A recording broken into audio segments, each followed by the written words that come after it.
ตัดภาพบรรยากาศมาตอนเช้าๆมื้อนี้พี่น้องเอ้ยทางบ่าวจันทร์เฮ็ดหัวเฮ็ดแค่เนาะเฮ็ดเฮือนเฮ็ดซ่านให้ทางตู้พ่อตั้งแต่มื้อวานนี่แหละพี่น้องเอ้ยก็ถือว่าพื้นไฟก็ยังบ่ทันมอดเนาะพากันมาจุดเฮิงเพิ่นแล้วก็เมื่อเลยเมื่อวานนี้พี่น้องเอ้ยเราให้เบิ่งละครลูกแล้วเมื่อเอาอีบ่น่ะจะเห็นแกทูบโดนเหม็นทิพย์แล้วเหม็นทิพย์บาดนี้ตู้พ่อก็สมว่าเป็นคนขี้อายอย่าให้ยาวแล้วจุดก็บ่ให้เห็นบ่ให้เห็นต้นบ่ให้เห็นโตเลยพี่น้องเอ้ยเนาะหายแวบไปเลยนี่แหละเนาะสักเกียร์บ่ได้สิพ่อแล้วอันเนาะมีแต่เฮามีแต่เห็นปีโดนเพราะว่าบ่วิทย์ก็แค่พุ่นละนั่งมาขุดละขั้วดินแข็งช่ำพี่น้องเอ้ยตัวตกไปแต่ตัวแล้ววิทย์อยู่จะนั่งจองก้อเลยบ่ย่านเนาะก็เดี๋ยวมันกระเดือแต่นายเดือได้เท่ามันกระดูกแล้วก็น้อยบ่น้อยแต่น้อยน้อยนะบ่ก่อมันเด้อ๋อแม่นเด้ก็น้อยเนาะแต่ว่าก็เคยชื่อแต่เก่าห้วยเช้าเม็ดพุ่นเด้ก็คือหมูนี่แหละจักน้อยจักใหญ่เด้บ่ก่อมันเด้เขาให้บ่ก่อก็น้อย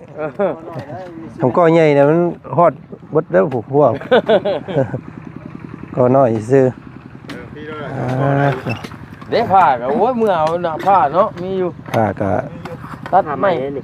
ผ้าไม้เอาให้เพิ่นมื้อวานเนาะบ่เห็นหยังเลยเนาะบ่เข้าดิคุณลงลึกๆอยู่ว่าบ่เข้าอยู่ดีๆพี่น้องเอ้ยนี่ว่าบ่ย่านฮอดดินแห่เลยเดินหมู่ตัดไม้เลยไปก่อนลงคนตีแล้วนี่แหละเส้นเป็นเส้นแล้วจึงยกตีนใช่มึงน่ะโอ้ยก่อยโอ้ยนี่แหละเดียวเรียนคนเฮาพอลมพอเสียไปแล้วก็เดี๋ยวแต่เท่าสุรีพี่น้องเอ้ยเดี๋ยวแต่ผมกระดูกก็ไม่คักไม่แน่เนาะเราก็เนาะคุณนั้นมันจะยุ่งนั่นมันเป็นเท่าไม่หลายตรงกันเด้ชมว่าเป็นคนอยู่กลางมันเลยนั่นมันสิมุงหัวอยู่บ่เหนียวเนาะบ่งกันยางรถนี่ก็ตูแล้วมึงแถวกลางนี่เนาะยังเห็นอยู่เด็กน้อยพี่น้องเอ้ยชมว่าเป็นคนขี้อายในเมื่อวานนี่จูดแล้วก็บ่เห็นแล้วเลยเนาะโอ้เก่าจูดยังว่าเห็นต้นเห็นโตนี่บ่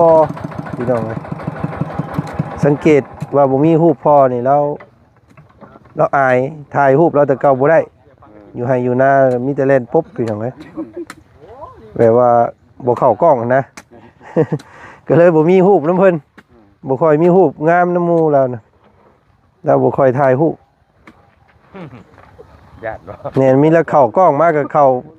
ล่ำนาที2นาทีนี่ก็ไปนะแบบว่าจับภาพเราเนี่ยอันนี้ก็ขนาดมะพร้าวก็ยังบ่ให้เห็นต้นบ่ให้เห็นโตเนาะตอนนี้เพิ่นรถมอเตอร์ไซค์เราปงนดปงอย่างเนาะแม่นไม่แต่พอเป็นโค้งเด็กเบิดว่าเนาะแต่พวกยางมันทางละ3เนาะยังใส่ได้อยู่ได้รถอันนี้เห็นเราขี่อยู่ตอนเราอยู่เราขี่อยู่เอาน้ำเมือกน้ำมันใส่กันเป็นขี่ได้นะแล้วไปขี่อยู่เด้อเนาะอยู่เพื่อนอยู่ซานข้างหน้าพุ่นแหละไปขี่เฮ็ดเวียกเฮ็ดงานมันสิได้คุณรักมันสิเก้าบ่พอดีเลยเนาะไม่ได้เฮ็ดเอ็นคีกบ่ทางนี้ได้ก็ได้เนาะเขาล็อก10ล็อก10ล็อกได้กี่ว่าสิมุนบ่ได้อันนี้วานนี่เนาะเอาก็ใหม่แต่หม่องลาวนี้หั่นบ่ได้ไปทุรีบได้มันสิบายมันสิใหม่มันบ่ไหมเดือนบ่ได้ไปทุรีบได้เพิ่นใหม่แต่เฉพาะวงเพิ่นเนาะใกล้กันมันก็มุนบ่ได้คันพี่เนาะย่านยังบ่อยเนาะย่านไปต้องรุ่นนะแนวมันนั่นน่ะดิยังบ่อยไปสิเป็นใจเสื้ออยู่ได้นี่เนาะก็หมดอยู่เนาะมันก็มีคนหมดอยู่เนาะเพิ่นก็หมดเฮือนไผเฮือนลาวโอ้พี่น้องเฮือนเนาะไม่งี้กันบ้านเฮายังสิเป็นยังเป็นแบบนี้อยู่ได้พี่น้องเอ้ยยัง คนจะบ้าออกมาหมดดิก็บอกไปก็บอกไปแล้วคนยังว่าเจ้าอยู่ เป็นแบบนี้เพราะว่าบ่มีอันนั้นบ่มีเมนเผาคืออยู่ฝั่งไทยเนาะอันนี้เอาของกินแล้วเด้อไอ้อันนั้นเอาไว้อันนั้น ต่อละขวดแล้ว ประเทศละควรแล้วจังเอาเข้าให้แล้วอืม พอไป อืม ไอ้เจ้าพวกไอ้วันที่ผู้เด่นบอล โอ้ย ไม่อยู่นี่มัน ไม่เขาเจ้าว่าจะเอาเมื่อก่อนหอยเมื่อสิไว้เฮ็ด โอ้ไม่ จักทั่ว เข้ามา ไม่เขาพื้นมา10กว่าโลดนึงเขาบอกว่าเขาบ่ได้ก็ว่า ไปหาอยู่ไปหาด้ามอยู่ด้ามเด็กยังตัดอยู่เดือนเนาะ เอาไม้เกณฑ์คักเลยให้เรากันเนาะ เอาไป ย่อลง อุ๊บลมอยู่บ่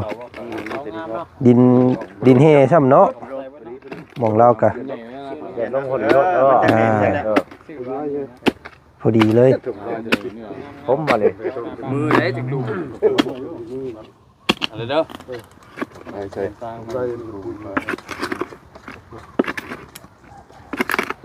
อยากดินแห่ได้แถวดิ แห้งอ่อนอยู่ได้ เสียบดวงใหญ่ๆติงไว้หน้าทางเข้าในวัดนี่น่ะ อืม เสียบดวงกันอยู่ใน อยู่หน้านั่นบ่ ในหน้าน่ะไว้ในหัว เนาะพุทธนั่นไรเนาะของมันนั่น ลอ เนาะ งติงเจ้าได้ ยำบงตีนเจ้าหั่น ติงเจ้าฮะดูว่ามันบิดรถนี่นะ เออ แขนบิด เอาบงมันอ่อนๆนะรถ ย้อนใช้ตานางอยู่บนเรื่องเรื่องในรถ หมักกันได้เอาเบิดให้รถในเนาะ ไม่เชิงกันเนาะ นี่เราไม่เอาเล็กได้ จังหวะเดี๋ยวลองเบิ่งเนาะทีแรกเพิ่นสิว่าเอาเพิ่นอยากเอาเศษเล็กมันไปขายบ่ เดือดเนี่ยเฮ็ดบุญผู้ใดเขาเจ้าเอาล็อกพวกแม่กินได้ ถ้าช่วงเฮ็ดบุญน่ะเพิ่นจังเอาเนาะ ช่วงนี้เฮ็ดยังเลย ช่วงนี้เพิ่นยังอันให้อันนั้นเฮาอยู่เนาะ ยังบ่เอาดอก อืม เจ้าอยู่ มาได้หลายเติบได้นี่เนาะอืม ลายสักเฉดลายเงินได้หมดจับใจได้เอามือ เขาเฮ็ดอย่างแล้วถ้ามาช่วงนี้เขาก็ฮู้คือกันเขาย่านเฮาเข้ามาเบิ่งว่าเฮาเฮ็ดบุญได้แม่นเฮาสิเข้ามาใกล้บ่ เอามีแต่เงินในแต่เก่ามีแต่เงินของหวานในแต่เก่า ปู่นาเราอยู่ใกล้อันนี้คือพ่อเสี่ยวพี่น้องอยู่นาเราอยู่นี่ เราให้ฮู้ดีดิ เราฮู้ดี บ่ได้อยู่หรอวะดิ เอามากับข้า คือบ่เห็น คนอื่นบ่ไปคนอื่นน่ะ เดี๋ยวพาเงินเพิ่นติ ไปฝากแล้ว ตาแหลกทาเนาะนี่แต่ชมเนาะอีเนาะ ตะสมตะกี้กับตะสมตะกี้เก็บ หมอไล่เนาะตะกี้หมอไล่ เชี่ยงาน ไล่พร้อม นั่นปัด เราเจ้านี่ไปก่อนเนาะเวลาถึงแล้วนี่เนาะ มีแต่เด็กนั่นเด็กนาได้นี่เด็กนั่นซ้ำเด็กจนแนวเต็กตันครับ อันนี้บ่แม่นเด็กน้อยกงมันเนาะ แม่นเป็นโยมเด็กโยม เนาะ ฮ้อนแห้งๆนี่แม่นใหม่เลยเด็กโยมซื่อ มันมันเป็นกงแต้งตัวนี้เนาะ เด็กโย ถ้าม ว่าเป็นกงนั่นเด็กได้กงมันมากับรถ เด็กโยมเด็กอันนี้ใหม่นะมันไผมันแห้งๆมันใหม่คือกัน ประเภทเครื่องใหม่ละชน ไฟแห้ง มันเป็นเด็กค้างเพิ่นเอิ้นค้าง เป็นใหม่แห้งแล้วปุ้มเลยดีเด้อส่งเลย เทียมนิดหน่อยเนาะ มีเตาเพิ่นเอาเข้าไปกระตุกแล้วก็นี่ก็แม่นบ่ แม่เดี๋ยวสังเกตเข้ามาไว้พวกนี้ อืม แบบมันเอาทั่วทั่วแล้วกัน เป็นเชียงเป็นข้างพี่น้อง ไปแต่บ้านแต่บ้านห้วยเมาพุ่น เด้อ แล้วก็ เอาไปทั่วเลย ก็ไปซื้อนั่นน่ะ แต่รักแต่ยาเลย มัน ทับผลมันดิพึ่งใช่บักกี้ทำมันโอ้ยเจ้า ทั่วหลายไปทั่วไปทั่วแล้วไปมาเลยไปเข้ามาใส่กับไรนี่แต่พวกกับพวกบ้าน เป็นแม่ดื้อบ้านผมไปตะกุนคือตอนนี้คือ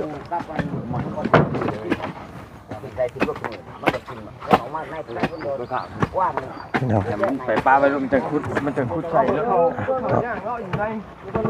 กราบทักทายสบายดีเด้อผมให้พี่น้องหมู่เพื่อนมัดสุขูสุคนเนาะ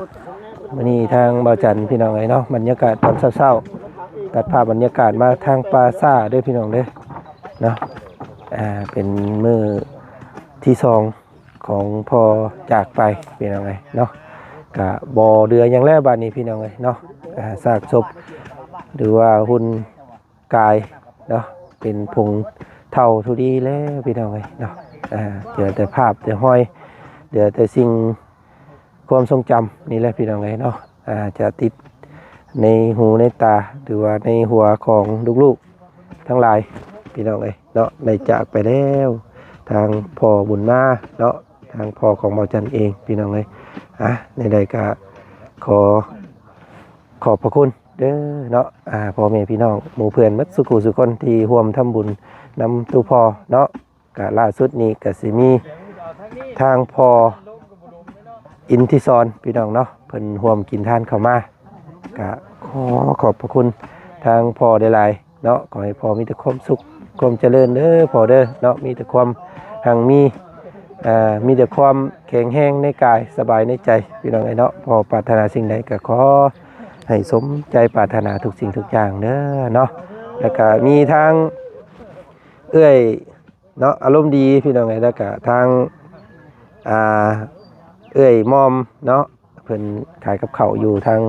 บ้านดงพุ่นแหละพี่น้องไอ้เนาะเพิ่นก็ร่วมกินทานนำเนาะ500,000 2คนเพิ่นพี่น้องไอ้ก็ขอมุกขอบใจทางเอ้ยหลายๆเด้อทั้งสองทานเนาะที่ว่าร่วมกินทานน้ำพอเนาะก็ขอให้ทางเอ้ยทั้งสองจงมีแต่ความโชคหมานร่ำรวยเนาะค้าขายง่ายมือก็ขอให้ประสบผลสำเร็จในหน้าที่การงานเด้อเอ้ยเด้อเนาะขอขอบใจหลายๆที่ร่วมเศร้าสลดใจน้ำพี่น้องไอ้ทางเอ้ยเพิ่นก็ได้เนาะแล้วก็มีทางเอ้ยดินลี่พี่น้องไอ้เนาะแล้วก็ทางพระอาจารย์เนาะดินดีก็500 บาทเนาะทางพระอาจารย์อยู่ฝั่งไทยก็500 บาทพี่น้องเนาะก็ขอบพระคุณหลายๆเด้อเนาะขอบพระคุณพี่ลินดี้พี่น้องทางพระอาจารย์เนาะให้อยู่ดีมีแห้งพี่น้องเนาะให้มีแต่ความเจริญในศีลในธรรมเนาะหรือว่าพลานามัยแข็งแรงทางพระอาจารย์กันเนาะสาธุพี่น้องเนาะก็ผู้ต่อมาเนาะก็ขอบพระคุณทางเมย์พี่น้องเนาะเมย์ทางพังต่างประเทศเนาะแม่เข็มพรพี่น้องเนาะเพิ่นก็โอ้ยว่าซั่นพร้อมกินทานนำเนาะเอาแม่ก็ขอบพระคุณแม่หลายๆเด้อเนาะขอบใจแม่หลายๆคนแหละพี่น้องเนาะเงินทั้งหมดทั้งมวลนี่ก็สิเอาไปใส่จ่ายแล้วก็เดือก็ให้ทางดูแม่เพิ่นเก็บไว้เนาะให้เพิ่นเฮ็ดไว้เฮ็ดบุญเฮ็ดทานนำตู้พ่อแหละพี่น้องเนาะก็เป็นทางสุดท้ายนี่แหละพี่น้องเนาะมาเนาะหมู่คู่เต็มพี่น้องทาง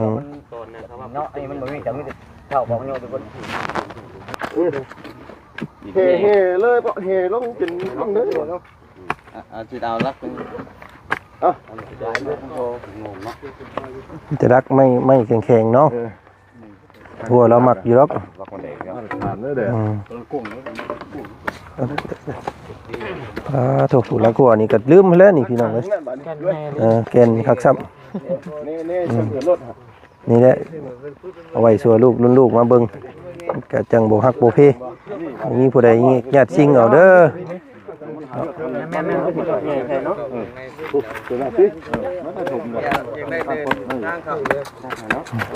ไม่แก่นครับตัวนักงามให้ทุกพอเป็นแล้วมันเชิงกันบ่แต่ละออกมันอยากเบอร์โพดบ่เบอร์ว่าเขาเอาเข้าทั้งพี่เจ้าย้ำเข้าพี่อีกนั่นนึงนี่มึงนี่แหละประมาณยามันดอกรักประมาณนี่มึงตีนเจ้าบ่เฮาอันนี้มันยับรถเขาเรียนรถเขาก็ยับเขาอีกน้อยนึงก็ได้ตะนางมัน1ใช้ได้อยู่ตะนางน่ะยับรถเขาบ่เลยบุงเจ้าอันเอากุดรถเอาไว้เพื่อให้หมู่อีกว่าสิแบบนี้แล้วเพิ่นหมายเอาให้เอาหน้าตะกี้เนาะแบบว่าคุดลักเอาไผเอามันนะแบบว่าผู้ใดบ่ขี้โลภก็ยับเขาผู้ใดขี้โลภก็ยับออกกว้าง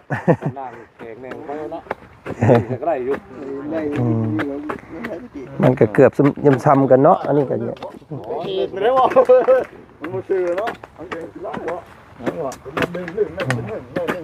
คนใหญ่เนาะไว้ตัวนั้นตัวนะโอ้มันกว้างอยู่เด้ตักใหญ่ตัวตักใหญ่ ดักใหญ่เด้อตัวนี้เอานี่เลยเอาตัวนี้เลย อ่อนเป็นไง อ่า เป็นดินก็อีตัวนี้แก่เดียวพอดีเราเพิ่งเลย ใช่เอาของกระแถวบ่ได้ฮู้เด้ข่อยซุมข่อยบ่ได้มาบ่ พร้อม อืม คือบอลวะเนาะใช่โต ใช้ตัวใดอันนี้อันเรืองๆนี่ เห็นคนนอกคนตู้แถวกับตู้เดชระหว่างนั้นเนาะ มันจะบินทางนั่นตู้แถว ทิศทางเลยบอกของเรา ตู้แถวทางเนี่ย อืม ทางมานี่เฮาบ่ได้มามันคือมาบรรณาบันโง่มากเลยไปมาโดนจับไปเป็นไฟมั่วกันเลยจับเลยดูสิกัน เป็นกินพวกนี้ประมาณ มากับนี่มันมาไม่มาไฟถึงคนดูนี่เนี่ยจับ นี่ก็6เซิร์ฟติด กินเปล่าเนาะ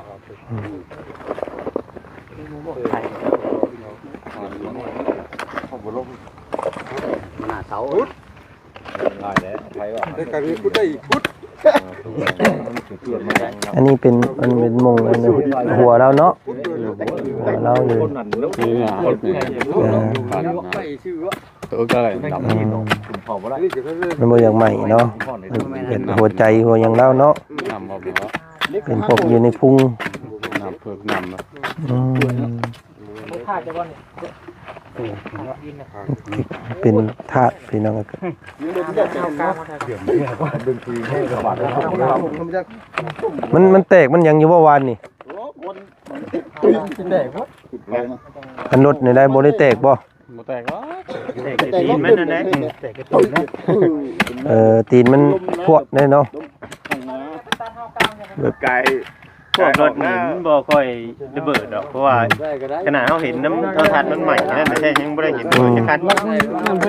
มีแต่มันมีแปลวไฟพูบขึ้นซื่อเนาะ แม่ มันจ่ออยู่เนาะ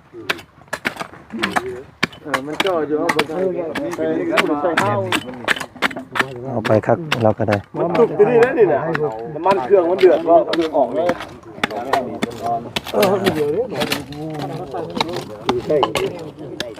สองมื้อมันนอนถ่ายอยู่มุกกันมื้อนึง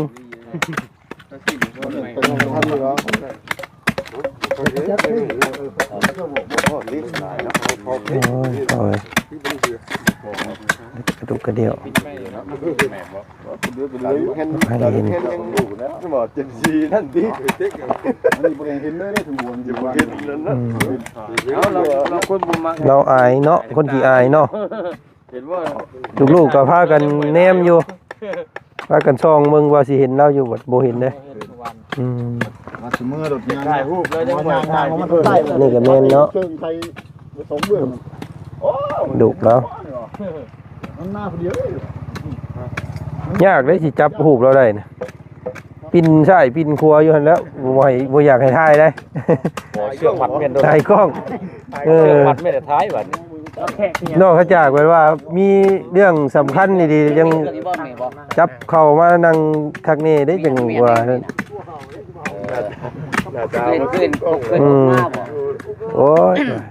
เดี๋ยวมามื้อน่ะ ก็เลยบ่ค่อยมีหูบแล้ว ไปมองอยู่อ่ะเบิ่งมันคนนี่โอ้มาอยู่นี่ว่าแต่ยังนี่ก็ถึงคืนเลยมาแต่บ้านโดดมันยังมองนี่บ่ซักแต่ว่าย่างมาเจ้าเข้าใกล้กันเพิ่นเบิ่งสวนเพิ่นนี่เกี่ยวไฟเนาะบ่ คืนบอก เล่นได้ตอน7:00 น 8:00 นนี่แหละ มาส่งหมอตื้อได้มื้อน่ะหมอตื้อมาหน้าโดดทำปลูกเมื่อบ่ได้เด้โคตรดอกก็ว่ามาส่งโรงงานโดดมืดแต่มาเห็นเพิ่นมองอยู่มาเบิ่งเงินแบงเพิ่นอยู่นี่สวนเพิ่นอยู่นี่ มันแปลนเบิ่งเนาะเดี๋ยวนี้เนาะไปเอาเนาะโตมีแต่ไม้แก่นๆพี่น้องเอ้ยเนาะ 2คน ลืมมาแล้วอันนี้สู่ลูกสู่หลานมาเบิ่งก็ยังเห็นอยู่พี่น้องเอ้ยเนาะซาที่เคยเห็นมานี่บ่มีอันใดได้ใหญ่ได้เนาะหัวนี่ใหญ่กว่าต้องหัวแบบว่ามาตรฐานดี ลุงเนาะน้ำเจ้าน่ะ นอ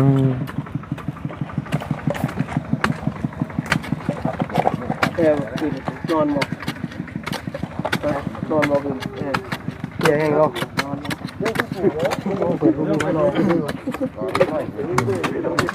บนชอบกระนางแต่มันงอย ตื่นแต่เช้าเลยเช้านี่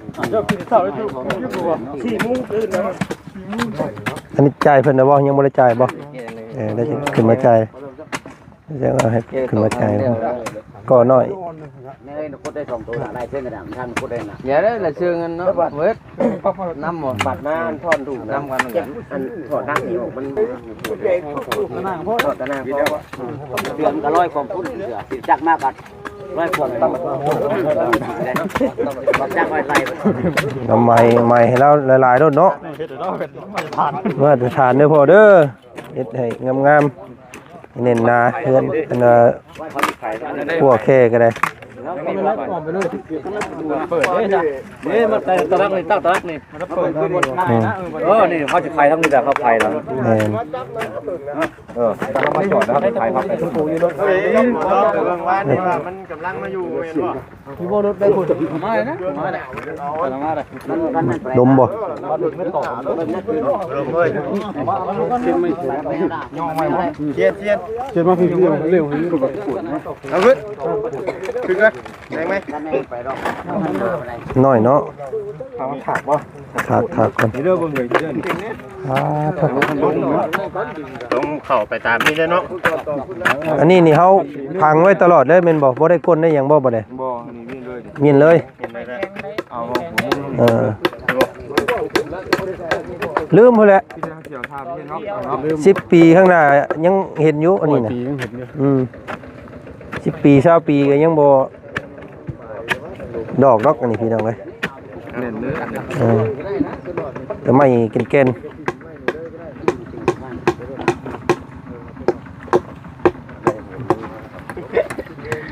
ดอกมีจากบ้านได้ดอกก็ว่า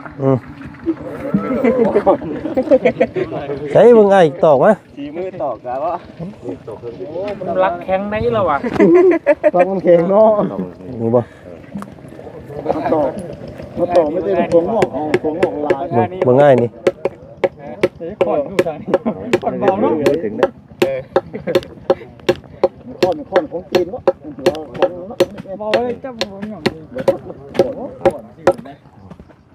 ขอนเลย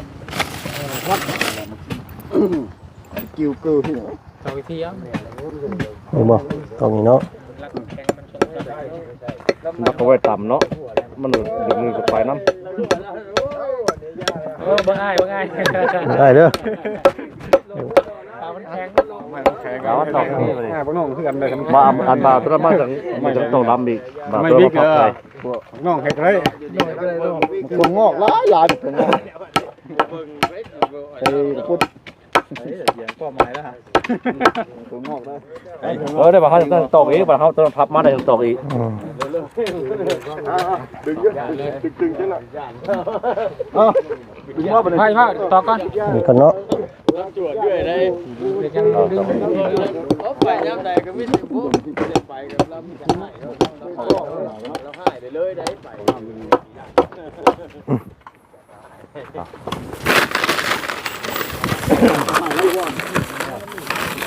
ต้องเลิกเขาให้แล้วโอ้ยต้องมาต่ำพวกรักไปไม่ได้เนี่ยฟังเนาะมันบุญเนาะไม่นะลุงโดนมาแล้วไม่รู้หมอต่ำก็ให้เรารักนี่ชื่อหัวชื่อเป็นรักอันนั้นแต่รักเราขโมยต่ำมันน่ะนี่เราหัวเราเห็นเราจุ่มเลยกันรักตัวเขากันฟองก้อนเขาไม่ต่ำอ่ะรักเราจุ่ม ออกไปบ่ดึงอีกบ่ ตึงเด้อต่ำลูกบ่พยายามทำนี่ตัวหนึ่งต่ำตรงนี้ก่อนใส่ตรงนี้ไว้แล้วทำไว้เย็นนักไว้มันดึงมากพี่ดึงคนจะคุ้มดึงมันคุ้มคือคุ้มอยู่บ่คุ้มเลยนะพอหมดตอกกระตีนคือทอดแดดแบบตอกกระตีนขึ้นไปหาตัดเอาไม้แล้วมันแนบตีนมันจะมองนั่นนี่ นี่มาคอดบ่ เอาไม้มาเนมแน่ตีมันนี่เขาได้ไม่ถึงแค่หลายอยู่เพราะตั้งรถไฟมาแล้วกูตัดว่ะแกมาโดนตอกไป มานั่นชนลายเลยผมมาเบิดมานะตอน7 โมงแรกมาไฟในเธอ3-4 โอ้ 7 โมงแรก ไอ้ตอกนั้นแม่ตัวนี้มันเครื่องนี่ เราจะหันกับบ่มีดอกมานะมันแต่ซ่อมมันคนมือเบิดตอนมันออกจากของไฟนิดหน่อยนี่นั่นมา เลิกขึ้น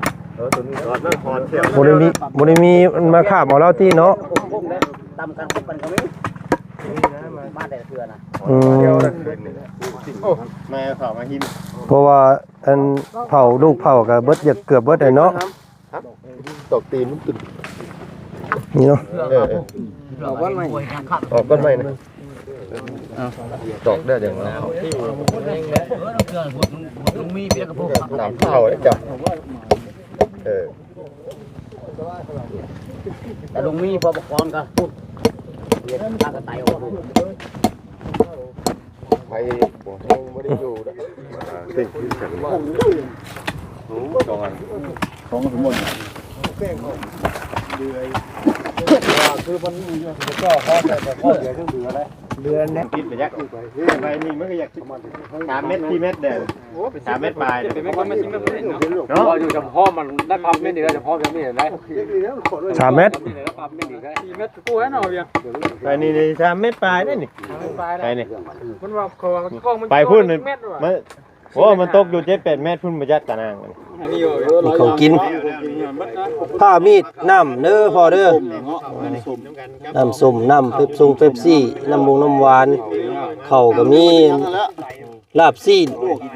มีขนมหมักไหม้เนาะครบเบิด ยาสูบไฟเลย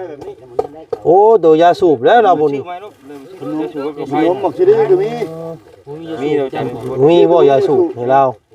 ไปชื่ออะไรใช้ แล้วน่ะเอายาสูบ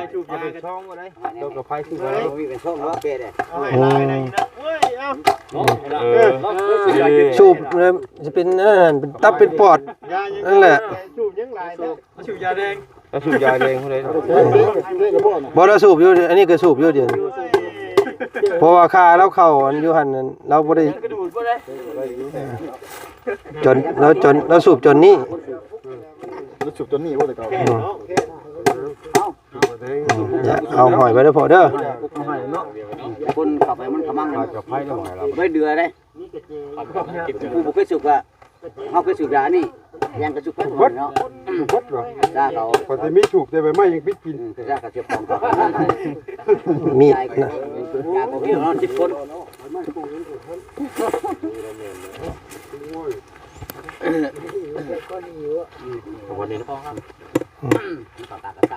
เสียมเนาะเอาเด้อเสียม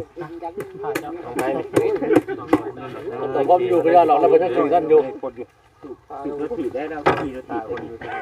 ไฟแล้วบ่ให้เราเนาะโอ้บ่ได้มากาแฟ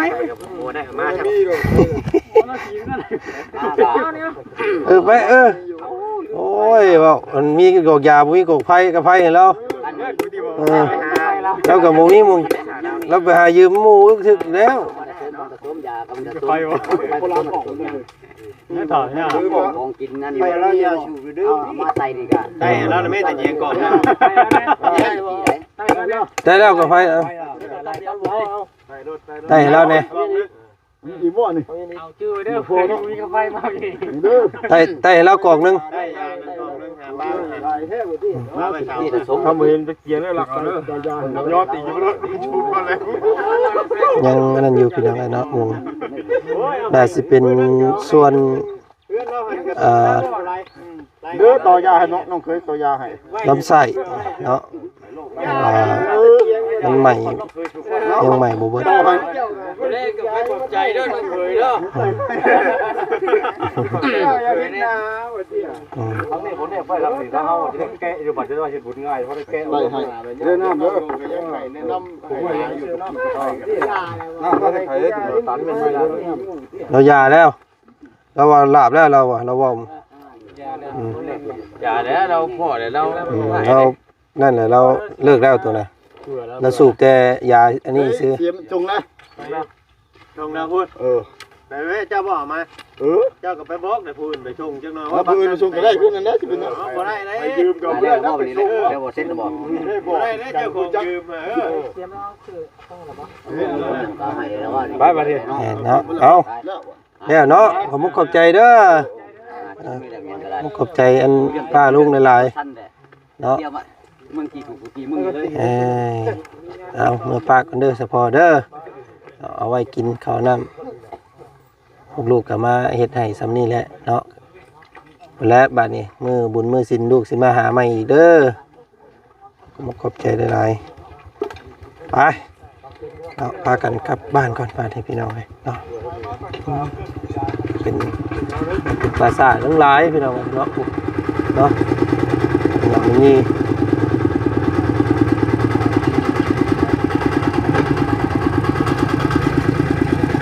แต่กระโปง